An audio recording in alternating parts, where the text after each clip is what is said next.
Late at night, a man stopped his car on a residential street. Within seconds, he was dead. What did he see? And why did he stop? An asthma inhaler found nearby, and tiny acrylic fibers answered those questions when there were no eyewitnesses who could.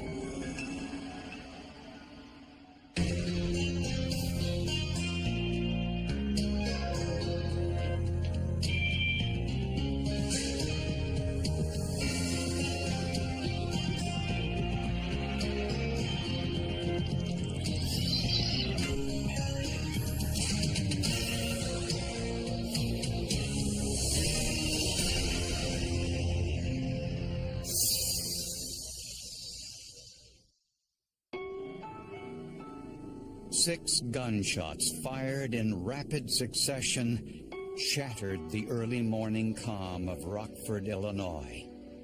911. Yes, I just wanted to call and report that somebody firing gunshots over at the Alder Manor. Police responded to the area where they saw a car sitting in the middle of the roadway. It was a maroon Chrysler. The lights were on. The car was still running. Behind the wheel was a middle-aged man who had been shot repeatedly in the head and chest. The car was still in reverse. An indication the man saw something, stopped, then drove backwards to investigate. It was apparent from his position in the car and the seatbelt on that he had no time to react to the force that was used against him. He was dead before he could put the car in park. When police ran the license plate, they got some shocking information. The car had been registered to Kevin Rice and then did a double take and realized, oh my God, it's Kevin. Kevin Rice was one of their own, a Rockford police officer, a 14-year veteran with a spotless record. Theo Glover was his partner. I got a call from a commander, and he says, yeah, Kevin has been shot. So I said, okay, I'm getting ready. Where are you? I'm going to get dressed, and I'm going to be there. And then he stopped. He said, Theo, he said, Kevin's dead at that point. And, you know, it's sort of...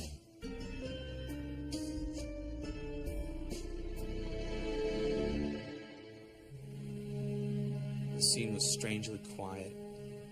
Officers were kind of huddled together. Some were grief-stricken, some were just silently assessing the evidence. I remember one officer, he was just crying the whole time while he was trying to find evidence in the grass, and he was just like, well, you know, what else was I going to do? You know, our job now is to solve a crime that had just been committed. 38-year-old Kevin Rice was the father of 3 children. The youngest was only 2 months old. He and his wife, Ardeen, had been married for 15 years. The day doesn't go by when I don't wake up in the morning and think about him. And I don't go to bed at night thinking about him. You know, little Kevin's always asking, when is my daddy gonna come back from heaven? Ardeen Rice told police that Kevin got a phone call just after midnight. It was from the man who was laying carpet in their new house, the one they were moving into the very next morning. But apparently there was a problem with the carpet. I don't know what the problem was. So Kevin left to go over to the new house to check out what the problem was. The carpet layer told police Kevin stopped by, told them what he wanted done, and left. He was gone for about an hour, and when he was driving down the street where he was staying at the time, that's when he encountered his attackers. Shell casings at the scene indicated he'd been shot with a .380 caliber weapon. The witness reported seeing a man in a dark hooded sweatshirt running away from the area. Police had to consider the possibility that the phone call from the carpet layer might have been a setup. We really didn't know why he was killed. We didn't know if it was intentional. We didn't know if it was random. Pretty short order, it became apparent there was a grim determination on the part of the officers to go about the business of finding out who had done this to Kevin.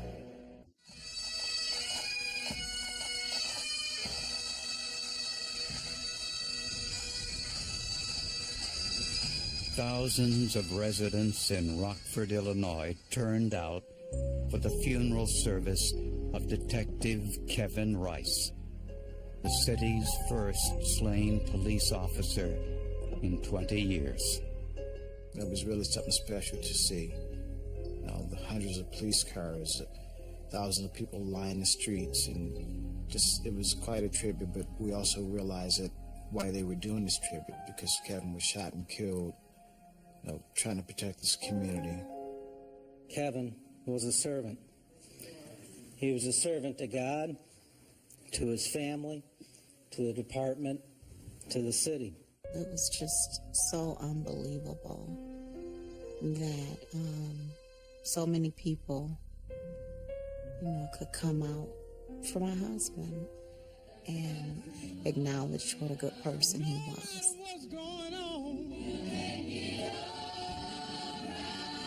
It was just a hard thing to cope with. So, try to stay strong, but his memory stays alive in my heart. Once Kevin was laid to rest, his fellow officers went to work to find his killer. There was 3 goals here: identify who killed Kevin Rice, arrest him, and convict him. Since Kevin Rice spent the last 7 years on the force investigating crimes that involved gang activity, this was a potential lead. My first thought was maybe it was some type of gangbanger who was out there trying to, become a leader type of thing. People don't enjoy having police officers interfere with their criminal activity. If they want to sell drugs or gangbang, they usually don't take too kindly to that, so you just never know what someone might do. Detectives went through prison records to see if anyone Kevin arrested had been recently released. Meanwhile, in a search of the crime scene, police found some potential clues. In a nearby backyard, they came across a key ring with 2 keys on it. A few feet away was an asthma inhaler. We now had another piece to the puzzle, and we were becoming more excited about, we were really onto something here. Maybe this is going to lead us in the direction that we really needed to go. These items were dusted for prints, but none were found. In an odd turn of events, police recognized the keys. They were from the Auburn Manor apartments, located about 2 blocks from the shooting. Because of so many problems that were there, the management at Auburn Manor had given us a set of keys, and we needed to respond to that building. We would be able to open the outer doors to let ourselves in. Next to the apartment building, police noticed a dark blue hooded sweatshirt on the ground. We knew that the witness, who was awakened by the gunshots, saw the figure wearing a dark colored hooded sweatshirt.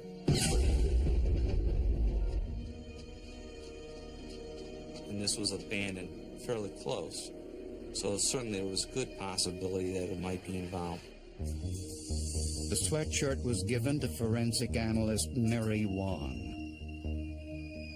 Since the killer used a .38 caliber handgun, there was the potential of gunshot residue on the sleeves.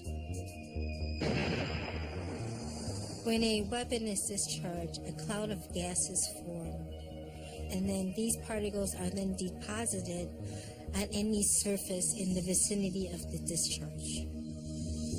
Wong processed the sleeves and cuffs with a stub sampler, an aluminum disc with a carbon tape adhesive surface.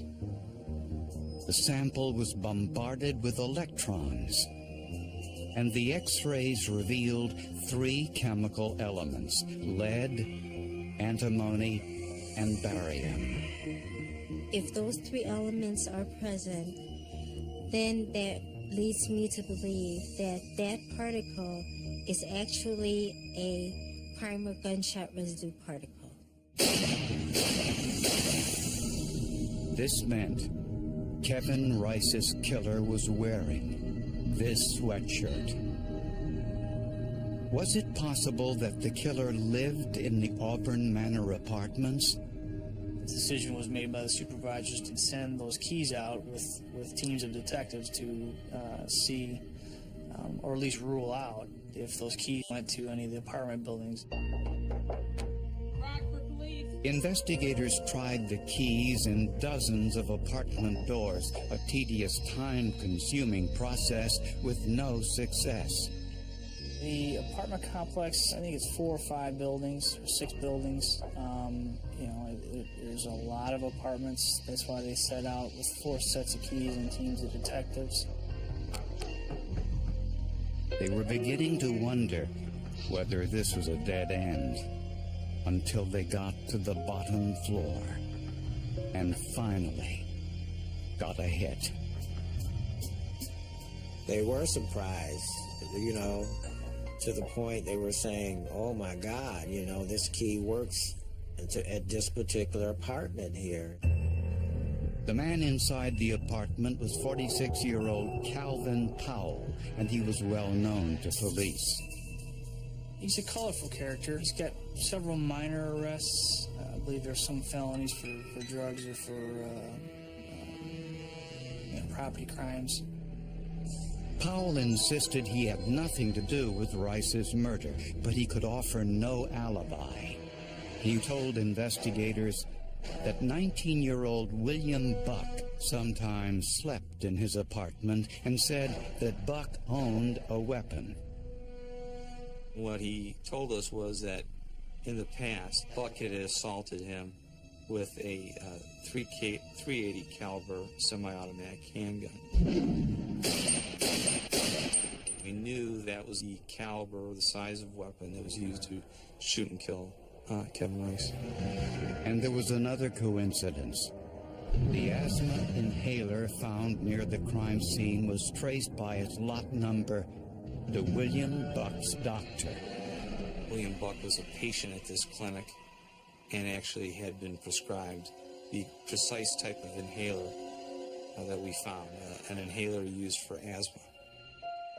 A background check of William Buck also revealed he was no stranger to violent crime. 19-year-old William Buck was now the prime suspect in Detective Kevin Rice's murder. A background check revealed some chilling information. He had just been released from a juvenile detention center after serving 6 years for a murder he committed when he was 12 years old. There was no rhyme or reason to that killing. He was outside a tavern on the west side of Rockford, saw this man at the curb drinking a beer, and went up to him and shot him, and then fled the scene. People were wondering, how is it that he could have been released? Why did this happen? When questioned by police, William Buck denied any involvement in Officer Rice's murder. He implicated his friend, 19-year-old Vincent Holmes as the man who killed Kevin Rice. Vincent Holmes, he was a street kid, late teens. He was friends with William Buck, hung out at the Auburn Manor apartment complex.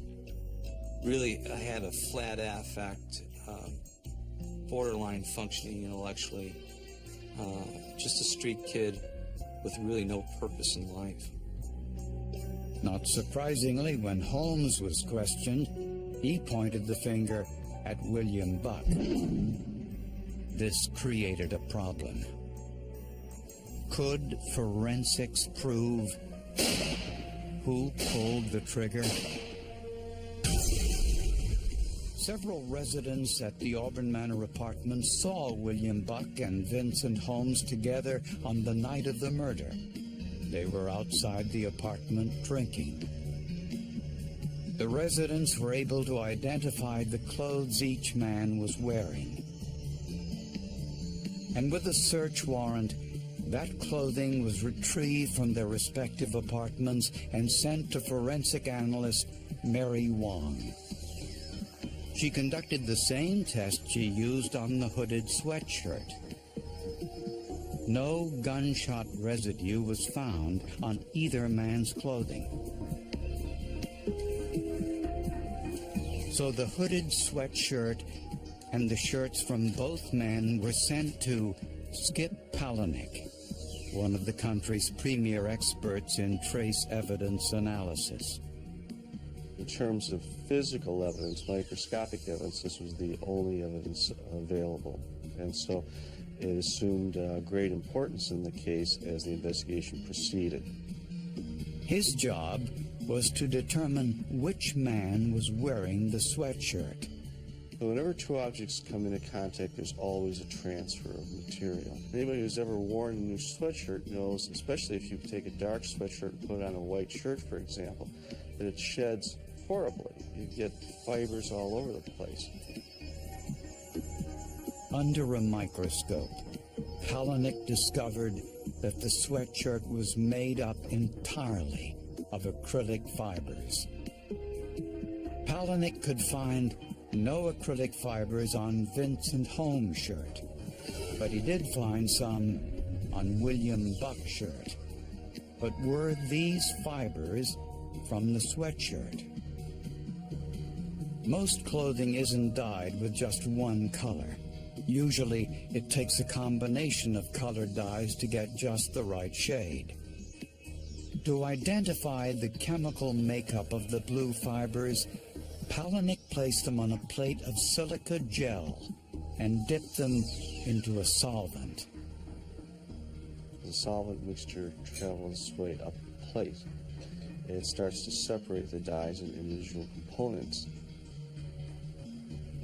It's sort of a gratifying moment as a scientist to see each dye separating out. The fibers were unusual. Most contained 3 or 4 color mixtures. These fibers contained 7, and the colors and the composition were identical in both samples. This meant the blue acrylic fibers on William Buck's shirt came from the killer's hooded sweatshirt. He was wearing either that shirt or, just by pure dumb luck, he was wearing an absolutely identical shirt to that one. Finally, investigators swabbed around the neck of the sweatshirt and found microscopic skin cells, possibly from sweat. The DNA profile of those cells matched Buck's genetic profile. William Buck was arrested and charged with first-degree murder. And it was William Buck's accomplice, Vincent Holmes, who revealed why Kevin Rice stopped his car on that fatal night.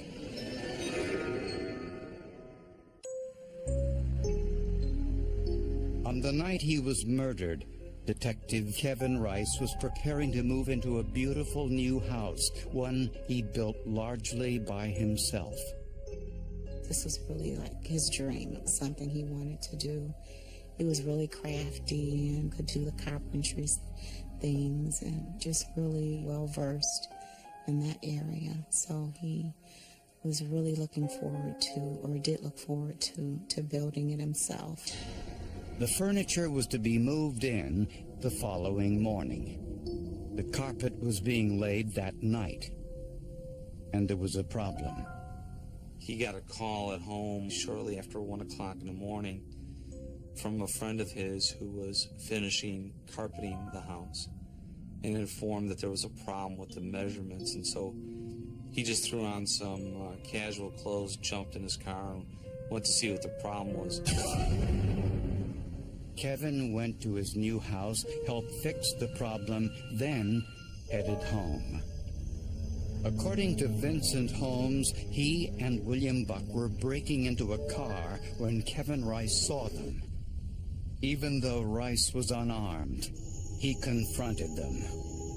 William Buck was fresh out of prison and had no intention of going back.